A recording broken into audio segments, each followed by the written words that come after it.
Washington Watch News Desk, I'm Casey Harper bringing you today's big stories. Prosecutors yesterday announced 7 formal charges against Charlie Kirk's alleged killer. Prosecutors are seeking the death penalty for the suspect in conservative activist Charlie Kirk's murder. Tyler Robinson made an initial court appearance on Tuesday afternoon by video from jail. Utah prosecutors say they have filed 7 counts against him, including aggravated murder. Here is Utah County District Attorney Jeffrey Gray.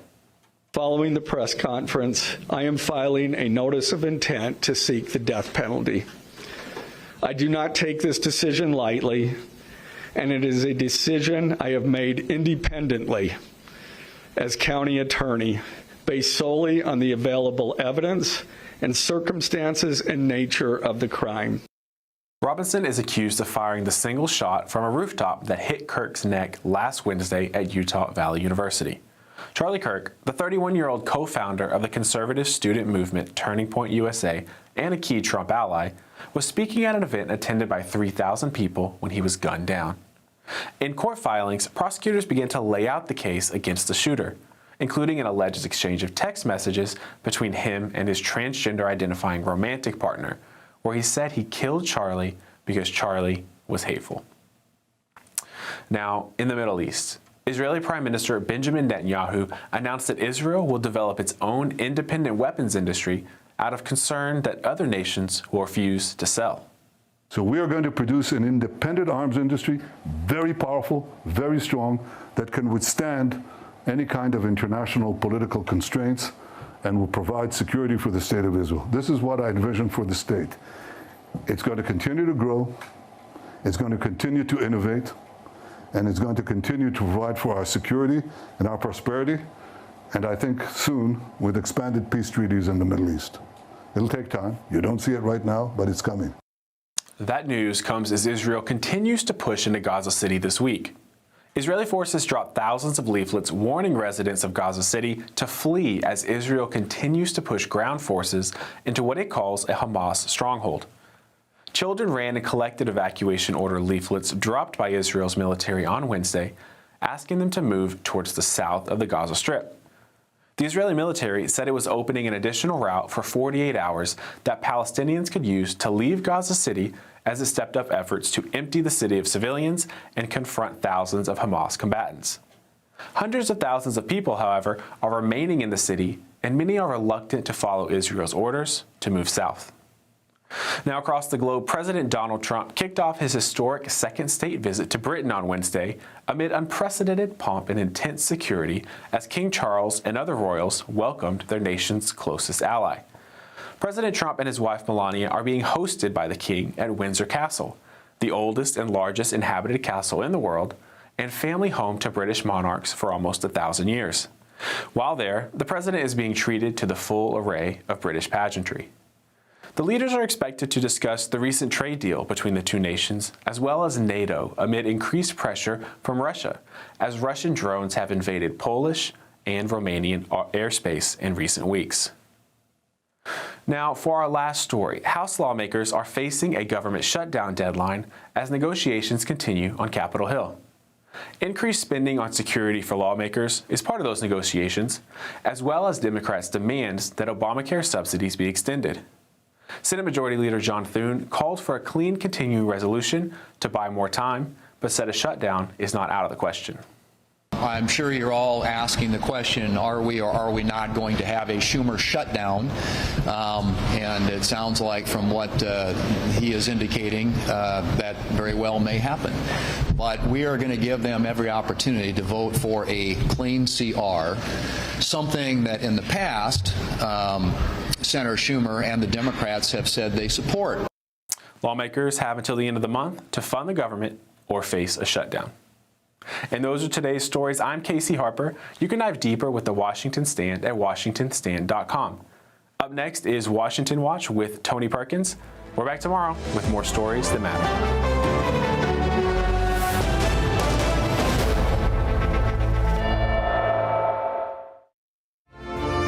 From the heart of our nation's capital in Washington, D.C., bringing bringing compelling interviews, insightful analysis, taking you beyond the headlines and sound bites into conversations with our nation's leaders and newsmakers, all from a biblical worldview. Washington Watch with Tony Perkins starts now. Arctic frost wasn't just a case to politically investigate Trump. It was the vehicle by which partisan FBI agents and Department of Justice prosecutors could achieve their partisan ends and improperly investigate the entire Republican political apparatus. That was Senator Chuck Grassley at yesterday's Senate Judiciary Oversight hearing, citing newly released records that the FBI's Arctic frost investigation swept up at least 92 Republican-aligned organizations and individuals under the banner of post-2020 election inquiries.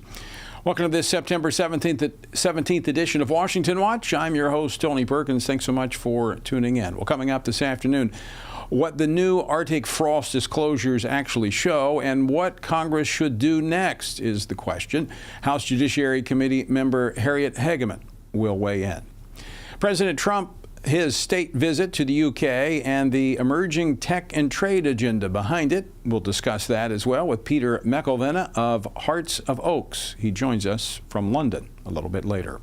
And Brussels moves to suspend preferential trade treatment for Israeli goods as the IDF presses its offensive in Gaza City.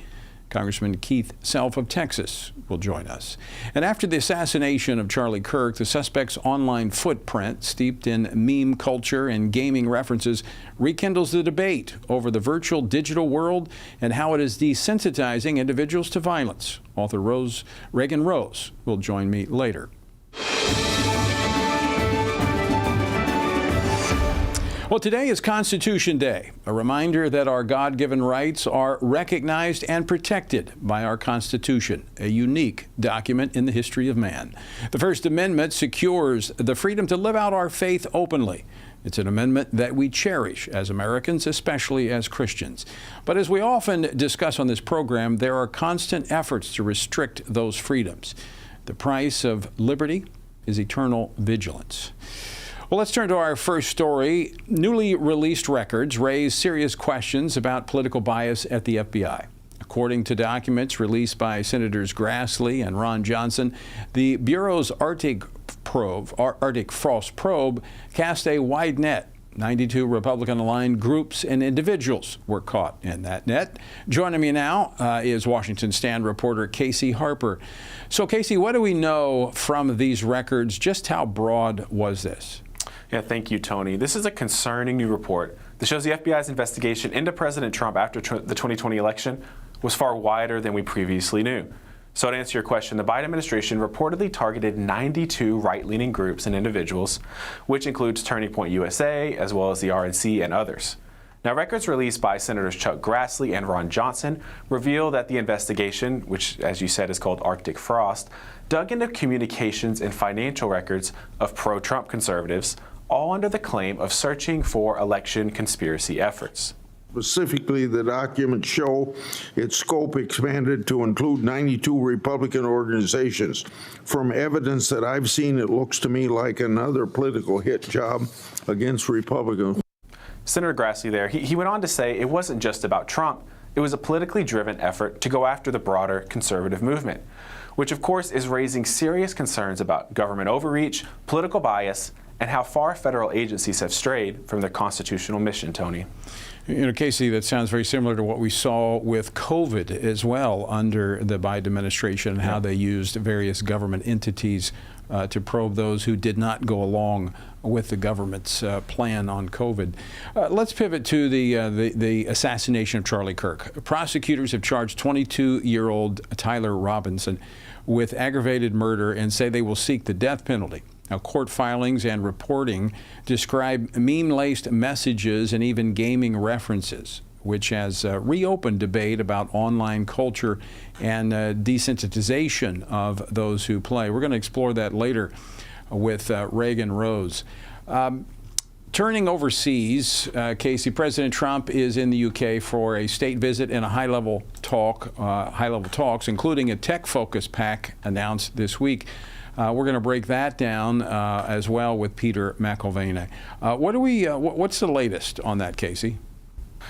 The latest in the Israel story is that, responding to Israel's efforts recently to defend itself from Hamas, the EU announced a new round of sanctions against Tel Aviv. Now, this is a pretty interesting point now, and it's just interesting because the European Commission has proposed suspending free trade benefits for Israeli goods as they push into Gaza City.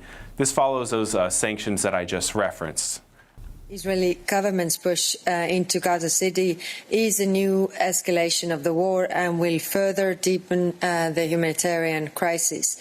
Today, I presented a robust package of sanctions of Hamas terrorists, extremist ministers in the Israeli government, and violent settlers and entities supporting the impunity going on in the West Bank. Now, that clip was EU Foreign Policy Chief Kaja Kallas. Still, there is concern, Tony, that this could send the wrong message for Israel and for its allies as it fights this ongoing war against terrorists. All right, thanks, Casey. Appreciate it. We're going to turn now to explore this a little bit further with what's happening in Gaza City with Congressman Keith Self from Texas, who served our country for 25 years before retiring with the rank of Lieutenant Colonel. Today he's a member of 3 House committees, including the Foreign Affairs Committee. He represents the 3rd Congressional District of Texas. Congressman Self, welcome back to Washington Watch. Thanks so much for joining us. Great to be here with you, Tony. Thank you. I want to get to the topic of Turkey here in just a moment, but the news today focusing on Israel and their continued effort to go after Hamas in Gaza City, more refugees leaving, but then we have the EU taking actions against them. What's the latest?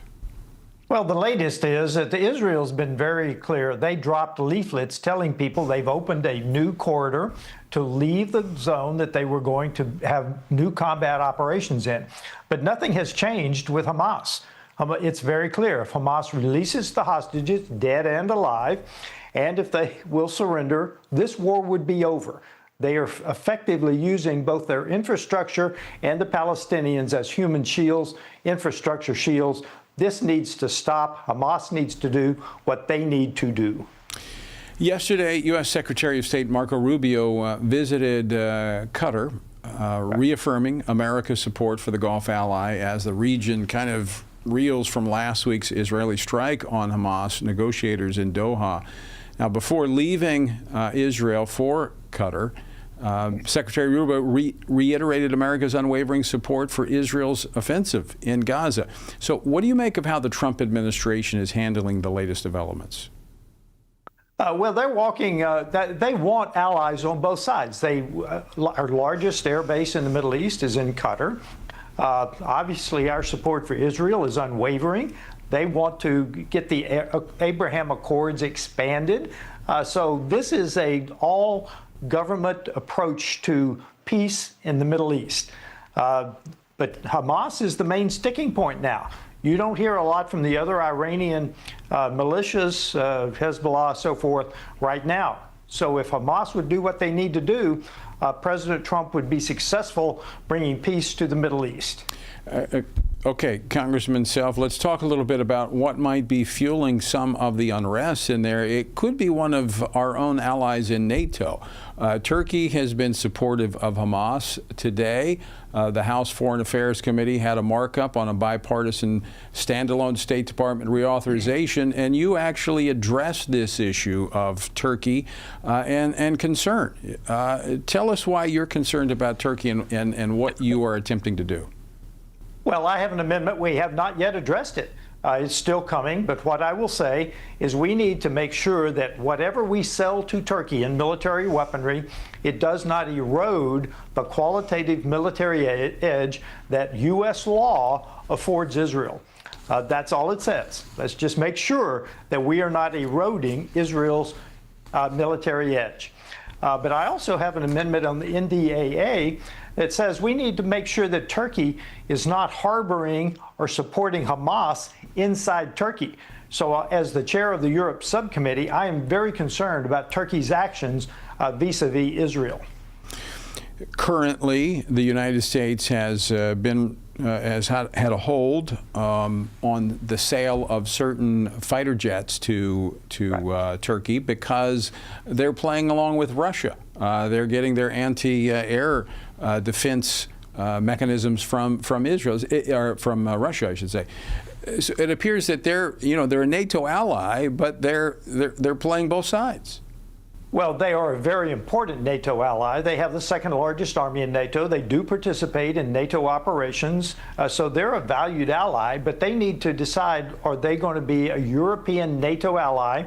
Are they going to play in Syria? They're going to play with Hamas? So Turkey needs to decide. We held a hearing on this whole issue, on the Turkey issue.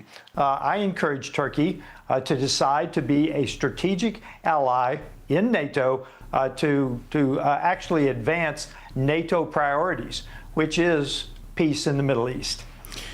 But given the unrest that they kind of fomented there in Syria, I mean, it was a place that was already troubled, but they're very much linked to what has happened there. And in many ways, it appears that they're positioning themselves against Israel, even in Syria. Well, they are. Turkey and Israel, there is a vacuum in Syria today. We still don't know if this head of government in Syria is going to be successful. So this is the international play in Syria today. Is Turkey or Israel going to find common ground to make a stable Syria? I won't say peace, but at least a stable Syria. They need to do that. That's an important issue. And back to your air defense system, Turkey has said they're not selling the 400 system that they got from Russia. And as long as they don't, the U.S. should not provide them F-35s. One final question for you, Congressman Self. I think another amendment that you offered, I think it was on the NDAA, may have been in the foreign authorization, was regarding U.S. Commission on International Religious Freedom, which I previously served as chairman on. You're asking the State Department to kind of answer questions as to why they are not responding to or going along with what the Commission is recommending when it comes to countries of particular concern, those that violate religious freedom rights. That's right. They're not acting. All I want them to do is to tell us why they are not acting on recommendations on countries of particular concern. Those are the countries that we believe are threatening religious freedom, are going against religious freedom. I simply want them to tell us why they are not acting as they should under U.S. law. It is a creation of Congress. That is why Congress created it. It reports to both Congress, the State Department, and the administration. But I would like to see those answers, because I know that during my tenure we were able to get Nigeria listed as a country of particular concern. That was reversed by the Biden administration, and that has we've not seen that reenacted under the Trump administration. So I hope you'll share those answers with us when you get them. Absolutely. Be happy to. All right, Congressman Keith Self, thanks so much for joining us. Always great to see you. Thank you, Tony. It is important. It is a function of identifying those countries that refuse to protect religious freedom, and in some cases actually are hostile toward religious freedom, and it affects how we deal with them. In fact, Turkey is one of those. All right, coming up next, we're going to discuss President Trump's historic second state visit to the UK. So don't go away. 3 years ago, the Supreme Court issued its historic Dobbs decision, a ruling that overturned Roe v. Wade, which for nearly 50 years imposed abortion on demand, silencing voters and bypassing the democratic process across the country. The Dobbs decision was a huge step forward against abortion, but it didn't outright ban it. It returned the power to the people. Now, 29 states have laws on the books protecting life. However, there's a catch. Abortion numbers since Dobbs have actually gone up, with an increase of 12% since 2020, climbing from 930,000 to over 1 million in each of the most recent years. So how can this be? The answer is simple: the abortion drug. Today, over 60% of U.S. abortions involve abortion drugs, many of these without medical oversight. In 2021, the Biden administration quietly removed bare minimum long-standing safety protocols for the abortion drug that have existed for 20 years to protect women from life-threatening risks and ensuring informed consent. The Biden DOJ then declared that they would not enforce the Comstock Act, which prevents the mailing of anything that causes an abortion. This is not only illegal, but also dangerous. A study shows nearly 11% of women who take the abortion drug end up in the emergency room with serious complications. Unless the Trump administration reverses these reckless Biden-era policies, pro-life laws will remain largely symbolic. Without a full review and repeal of mifepristone, unborn lives will remain in grave danger and pregnant mothers will remain at risk. Let's stand for life and end this mail-order abortion drug pipeline. Sign the petition urging the Trump administration to take action at frc.org/stopchemicalabortion. In the beginning was the Word, and the Word was with God, and the Word was God, and the Word became flesh and dwelt among us, and we have seen His glory. Family Research Council invites you to join our Stand on the Word Bible reading plan as we reflect upon the life of Jesus, the Word who dwelt among us. Come with us and discover the glory of the Word. Read the Gospels and witness the life-changing story of Jesus, His life, death, and resurrection. Come read how Jesus transformed the lives of common people and how those same people transformed the known world through the power of the Holy Spirit. Come with us for 10 to 15 minutes a day and read the entire New Testament before the new year. Find our Bible reading plan and daily devotionals from Tony Perkins at frc.org/Bible. Join us and stand on the Word. Welcome back to Washington Watch. Thanks so much for tuning in. You can find out more about Washington Watch at tonyperkins.com, or you can download the Stand Firm app and have Washington Watch with you wherever you go. You also will have access to the Washington Stand, our news and commentary from a biblical perspective. That's in the App Store, Stand Firm. Well, President Trump and First Lady Melania received the royal treatment today on their first full day of their historic second state visit to the UK. Upon arriving at the Windsor Castle today, the President and First Lady were greeted by what UK officials say was the largest military ceremonial welcome for a state visit to Britain in living memory. Well, how significant might this visit be for the U.S. and the U.K.? Well, joining me now live from London to discuss this is Peter McElveen. He is the co-founder of the Hearts of Oak, a freedom of speech alliance, and he works in the office of the U.K.'s House of Lords. Peter, welcome back to Washington Watch. Thanks so much for joining us. Always good to be with you, Tony. Thanks so much.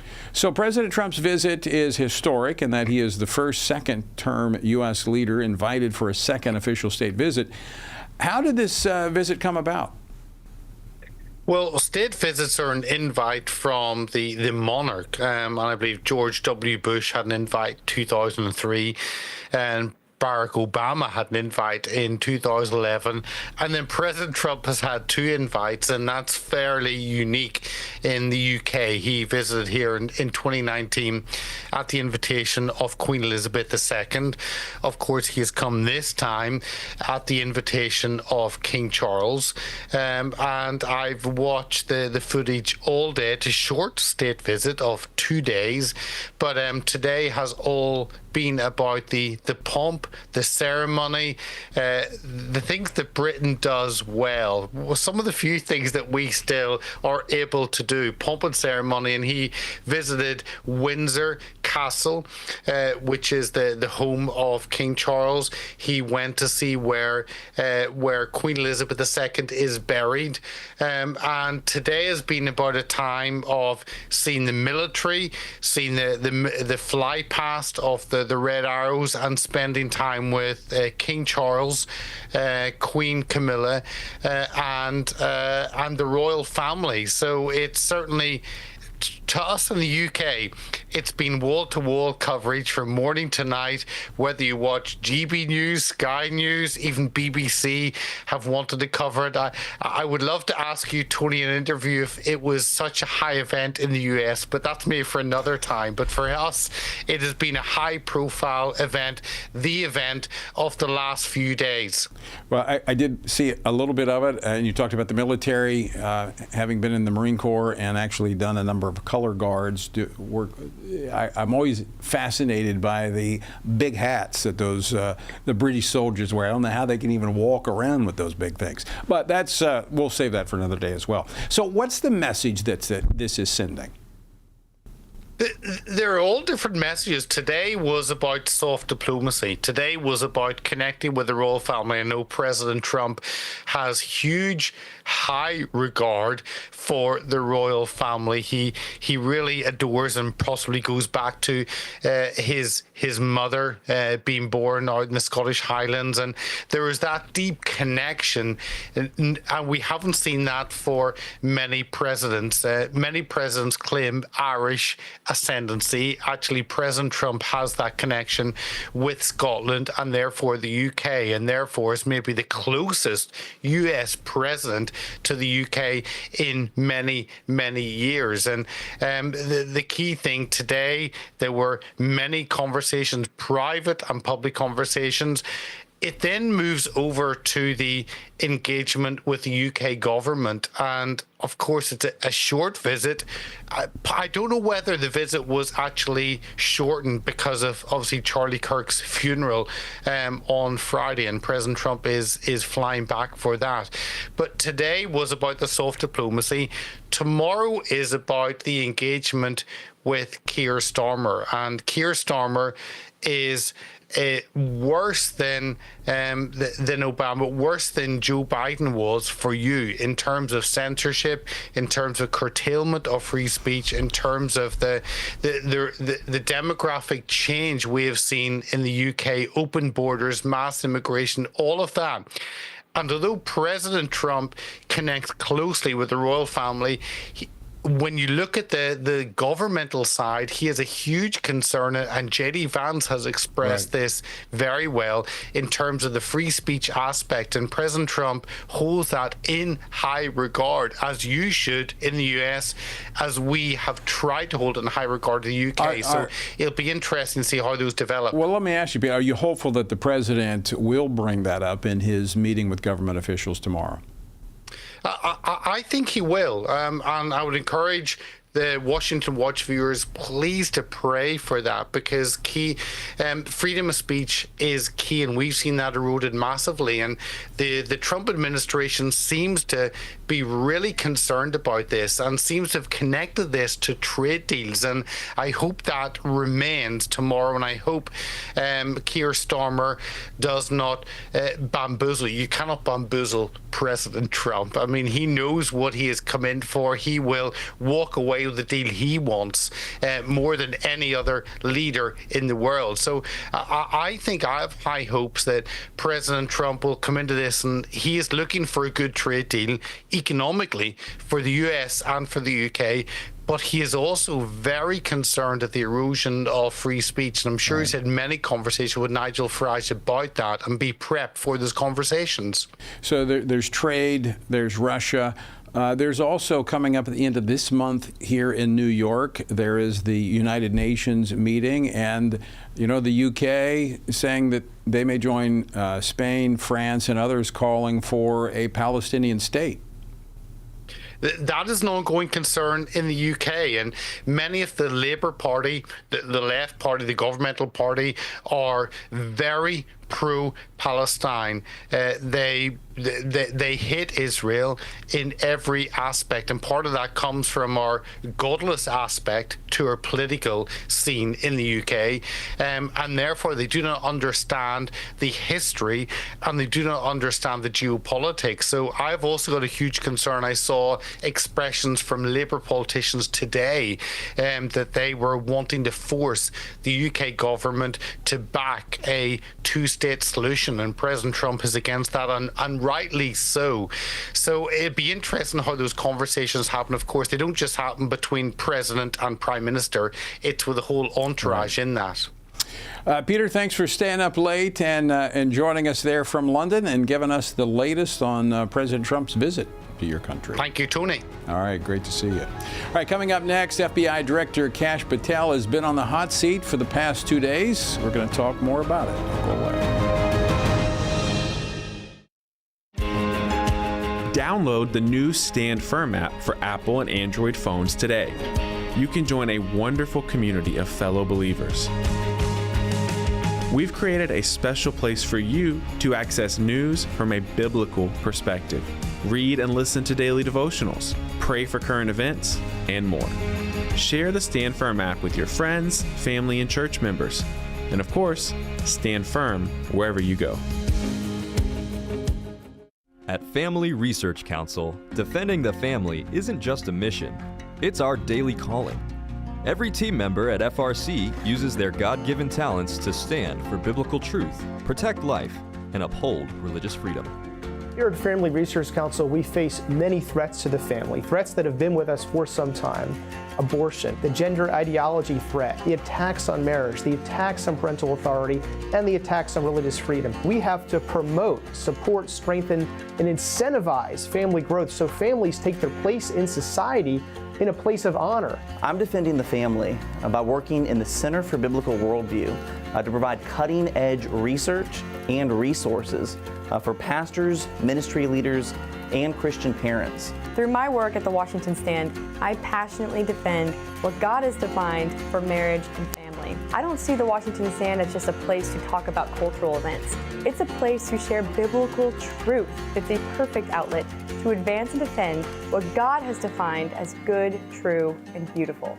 Because of you, we're able to frame things in such a way that help Christians stand for truth on the things that matter most, like life, faith, family, and freedom. Thank you for standing with us. Thank you for your support. It is so critical to the work that we at Family Research Council are doing day to day as we support and strengthen the family. So thank you.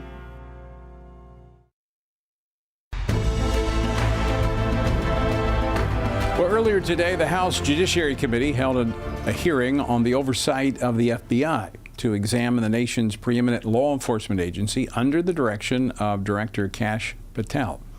The hearing followed a similar one yesterday before the Senate Judiciary Committee. And like yesterday, there were heated exchanges over the Epstein files. But Democrat distractions aside, what were the takeaways of note from today's hearing? Joining me now to discuss this by phone, Congresswoman Harriet Hageman, a member of the House Judiciary Committee. She represents Wyoming's at-large district, and she joins us by phone because the House is expected to have floor votes here in just a moment. Congresswoman Hageman, welcome back to Washington Watch. Thanks so much for joining us.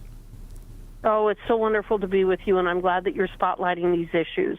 All right, so I know the Democrats continue to focus on the Epstein files, but what were the major takeaways in today's oversight hearing? One is that the Democrats are not interested in what the FBI is doing to actually keep the American citizens and the American public safe. As you note, they talked an awful lot about Epstein and focused on something that, for the majority of Americans, they're not interested. The FBI is doing what it can to disclose what it can. This is the first agency that has actually disclosed Epstein files. The Obama administration didn't do it. The Biden administration didn't do it. So they're actually disclosing information, but that's not good enough for the Democrats because that's not the point of the hearing, or that's not the point of them going after this issue. But really, there's a couple of things that I found incredibly compelling, and one is the crime statistics that were shared with us today in terms of what the FBI is doing to get predators off of our streets, to address the pedophiles, the arrests that are being made. My questioning focused on the work that they are doing with our tribal members and our reservations in trying to push back against the Mexican drug cartels that have created so many problems for our reservations in light of the open border under Joe Biden. So, Congresswoman, they're having to clean up the streets, the crime, because that was in many ways neglected under the previous administration. I mean, wide open borders, a lot of that came across the borders, which facilitated human trafficking. But there's also information that came out yesterday's hearing, again today's hearing, that the climate at the FBI was politicized. It was weaponized to go after conservatives. We saw the same thing under COVID. We've seen this repeatedly under the Biden administration. How are we going to get that cleaned up so that the next administration, if it is Democrat, is not able to jump right back in there and use this very important agency against American citizens? So it is critically important that we expose what was happening. This was called Operation Arctic Fox. I'll just quote from you what Senator Chuck Grassley said yesterday during the Judiciary Committee on the Senate side. Quote, Arctic Frost wasn't just a case to politically investigate Trump. It was the vehicle by which partisan FBI agents and DOJ prosecutors could achieve their partisan ends and improperly investigate the entire Republican political apparatus. And I have gone through the report that has been shared with us that identifies what this Operation Arctic Frost was intended to do. Shockingly enough, my own consultant was one of them that they were surveilling and investigating, they being the Biden administration. Now, keep in mind, this was at the time that I was running against Liz Cheney, that the Biden administration was actually surreptitiously surveilling my own consultant, which is just absolutely shocking. But what they were doing is they used the full weight of the federal government to investigate, oh my gosh, not only my own consultant, but CPI and Mark Meadows, the America First Policy Institute, obviously Donald Trump, Turning Point USA. Now, you tell me why the FBI was being sicked on Turning Point USA when we know what that organization was about and our hero, Charlie Kirk, what he was doing, what his efforts at having a dialogue, and they targeted him with a federal investigation. Republican Attorneys General Association, the RNC, and many other organizations.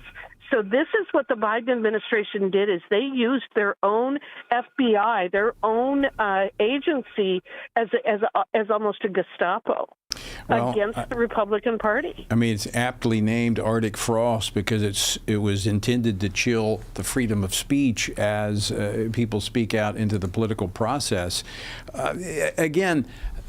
What measures can Congress take to ensure that as this is exposed, and I think there's a whole lot more to be exposed because we have seen the links of the FBI to groups like the Southern Poverty Law Center and others on the left.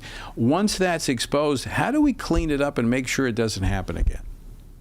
So a couple of things. The 118th Congress, we in fact have been the 118th, and we're continuing the work of the 119th FISA reform. If you remember, during the last Congress, we made 56 different changes to FISA, and FISA is what was being used by the Obama administration to target the Trump campaign in 2016. And for the benefit of our listeners, the FISA is basically a secret court that the public doesn't have access to. It is, and it's about foreigners. So foreign investigating surveillance, that's what this was intended to do. Is FISA was to be directed to people who we were concerned were terrorists operating or foreign nationals operating in or within or working with other people in the United States to wreak havoc like 9/11.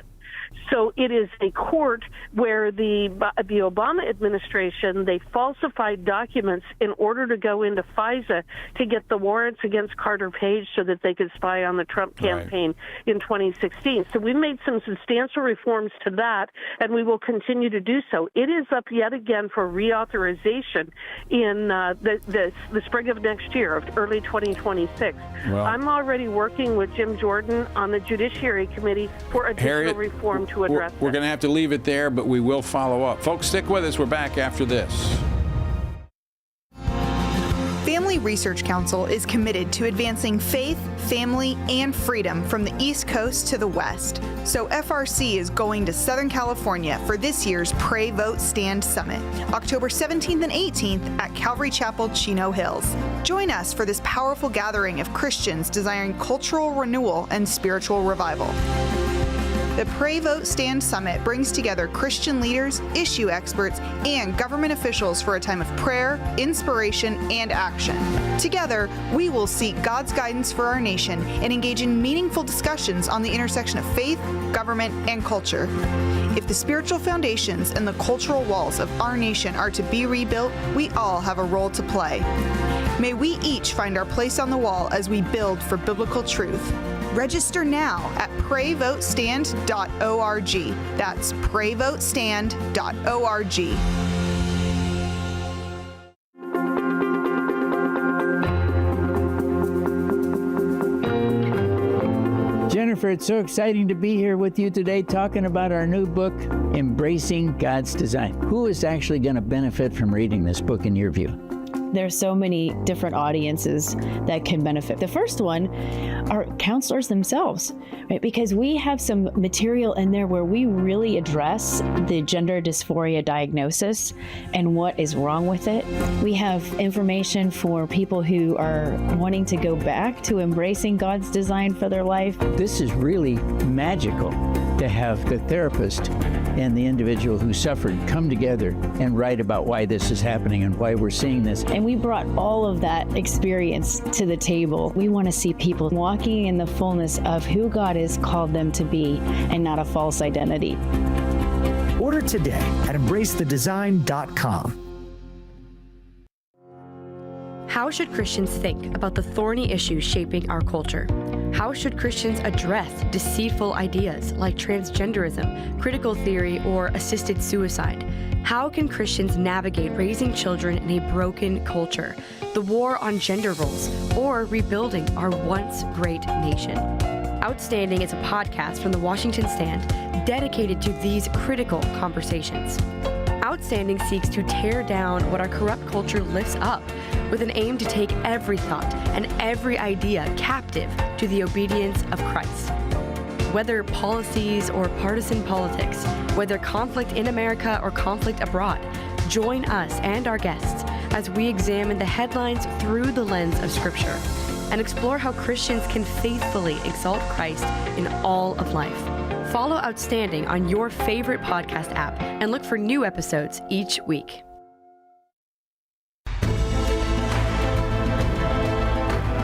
Welcome back to Washington Watch. Well, let me encourage you to join us for the Pray, Vote, Stand Summit coming up October the 17th and 18th at Calvary Chapel, Chino Hills, California.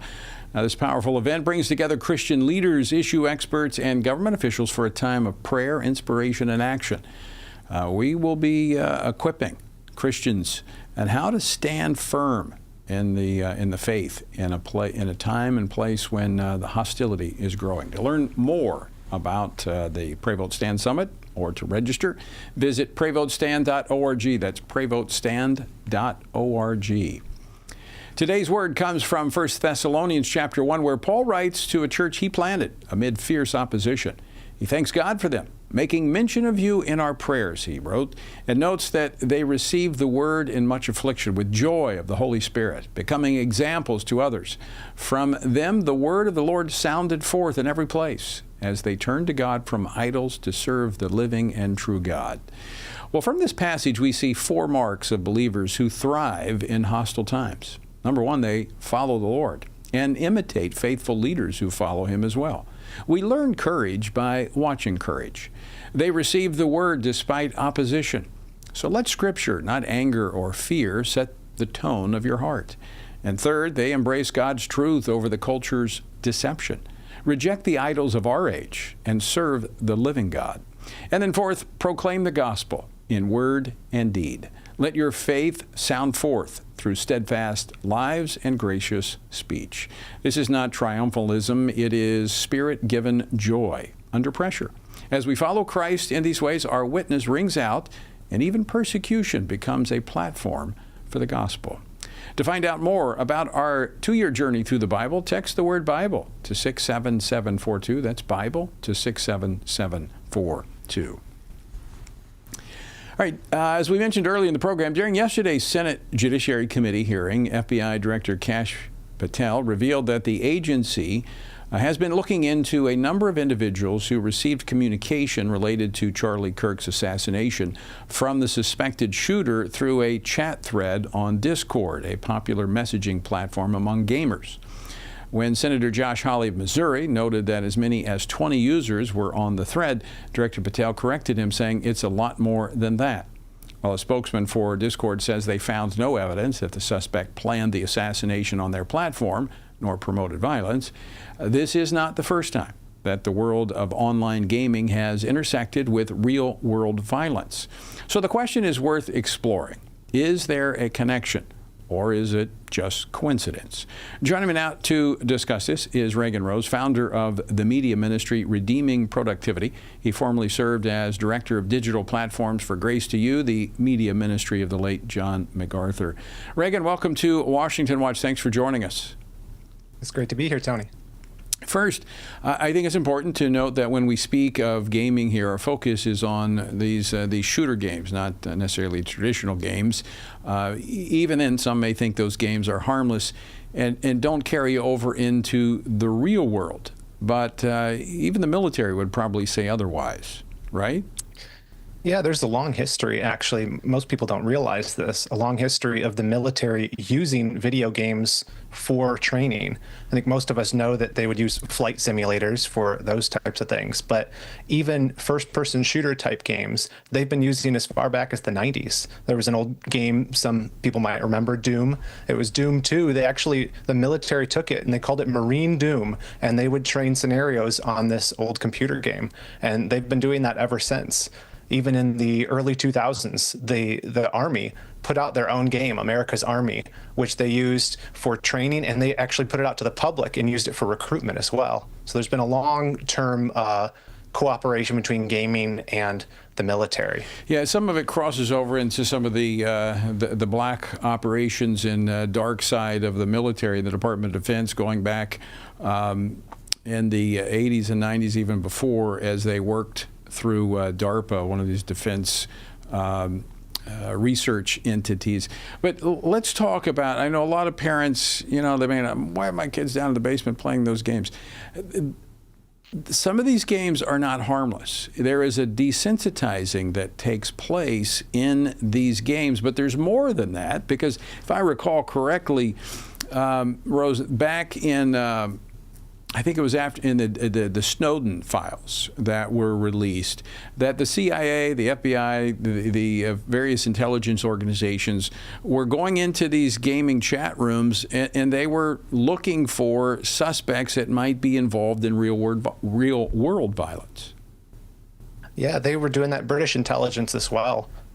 We know that as far back as 2008, they all had programs looking into what conversations were happening on these platforms. And I think the idea was that the people were taking advantage of these non-traditional communication platforms to almost hide in plain sight, recruit, plan terrorist activity or otherwise nefarious things. And the military realized there was this whole area that they weren't paying attention to. So one of the shell casings that law enforcement found had a sequence of various arrows. That combination appears to be, I'm told, a direct nod to Helldivers 2, a cooperative shooter where players use button codes to trigger support actions. So what do we know? How deeply does it appear that Tyler was involved in the gaming world? Yeah, it seems like he was a highly online person, as you might say.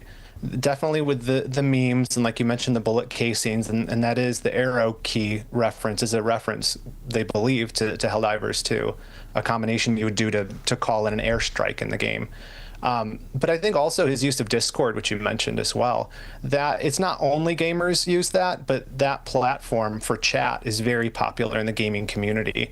And some of those corners of the internet can get quite dark. I mean, I know from my own experience past being very deep in the gaming world myself, there's a lot of conversations, a lot of attempts to be edgy, a lot of the things that are on the fringes of society are discussed there more openly, because I think there's this sense of cooperation, this sense of we're all sort of in our own little corner, and I think a lot of antisocial tendencies are cultivated in the gaming world that people that are outside of that world don't realize just how dark it can be. And there's been some efforts to try to keep minors out of these areas, and that's raised a lot of opposition from from those on the left.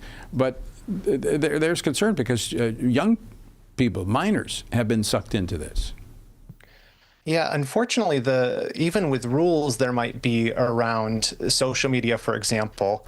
Right now, unfortunately, I think it's too low of an age that you have to be above 13 to get an account for social media. That hopefully will change in the future to raise the age.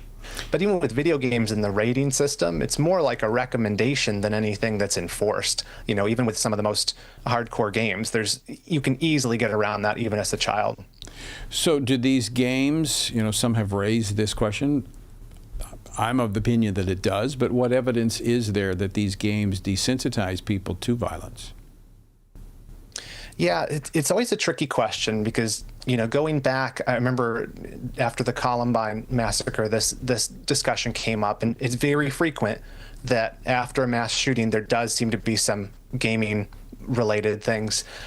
And I know the American Psychological Association has come out twice saying that they don't see a causal relationship between video game violence and real world violence. Well, let me say, that's not the only way it could be connected. So let's talk about that because why would the military, the military's using it and has been using it to make soldiers, Marines, more proficient in their occupation, which is to kill, blow things up. I mean, how is it not affecting young people? Yeah, I think that's well observed because the very fact that they're using these things for training assumes that they believe there is some transferability, there's some way you're going to be able to take what you've trained on the game and use it in real life. And so I think that the connection is closer than most people are willing to look at. And I think the word you used earlier is probably the right line to think about it. It's desensitizing.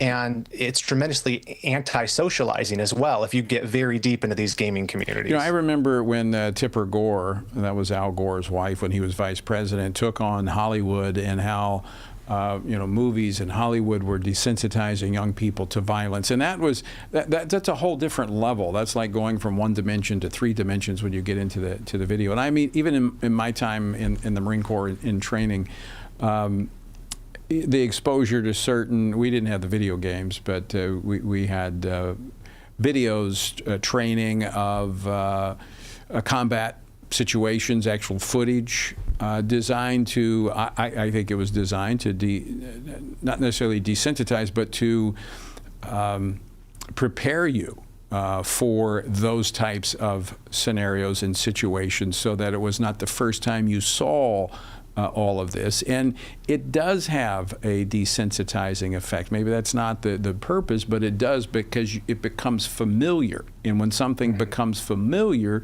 you become desensitized to it. Maybe not totally, but especially when you're in the gaming world, and I'll have to confess, I've never played. You want to talk about Pac-Man? I played Pac-Man, maybe Space Invaders, one of those. But so I've never played those other games.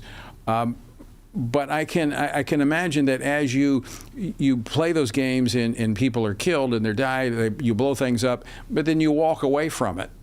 It is much different than real life, and I think it desensitizes you to the actual element of death and destruction. And I think that there's a difference with video games too, besides just watching. Maybe someone who's a fan of slasher films or something, that's desensitizing to watch that horrific stuff. But I think it's a layer deeper when you are participating in it, even though you know it's pretend, you know it's a simulation, but the immersiveness and the fact that it's you carrying out those things, it's not you as an observer, it's you acting it out, I think is a level of participation in the violence that is even more desensitizing. Yeah, I would think so. Closer to reality. You're absolutely right, because you're not just watching it; you are a participant in it. And you know, the virtual reality is as real as it's become. I mean, you are absorbed into it; you are a part of it. So Reagan, with that in mind, what is your advice to parents who have children that may be playing these sort of games, or have a foot in the online gaming communities? Because I think the frame of reference for many parents is going to be those, video arcade games that they played when they were younger, usually with pocket change. This is something much different.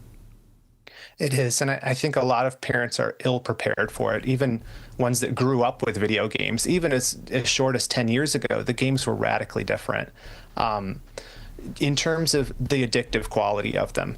This is a massive thing. You see kids playing video games for longer stretches of time than ever before, and that's a deliberate move by the video game creators to make the games more addicting. Why? Because they now have subscription revenue they can get from it, advertising revenue, microtransactions where you buy, different weapons or different skins for your character.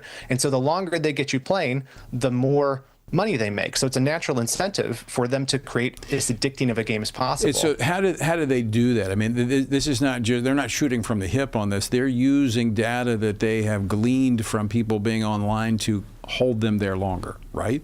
Exactly. And even when I was researching for my book on this, a lot of them researched casinos. What was it that made the casinos so addicting, casino games, and to emulate some of those same reward systems to sort of hack your psychology into making you want to keep coming back for that dopamine hit. What should parents be looking for as warning signs? Yeah, I think the easiest factor to look for is the amount of time spent on the games. That's when you're going to notice the addiction pattern that, people can play video games in moderation. Some people are more wired for it to be addicting than others. I'd pay close attention to the content of the games. Some of the games that are out there are horrific. You think of the Grand Theft Auto series, you talk about acting out wicked things. That's what you're doing in those games. You're the one beating people up with a baseball bat with wanton disregard.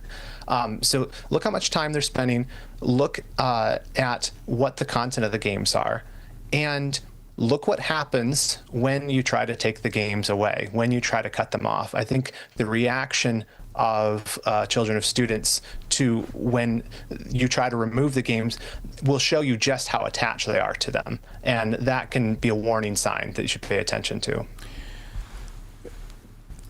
So let's talk, we just have a couple minutes left, Reagan. Let's talk for just a moment about the spiritual nature of this. I mean, some of the things you've been describing, there's no redemptive purpose in that.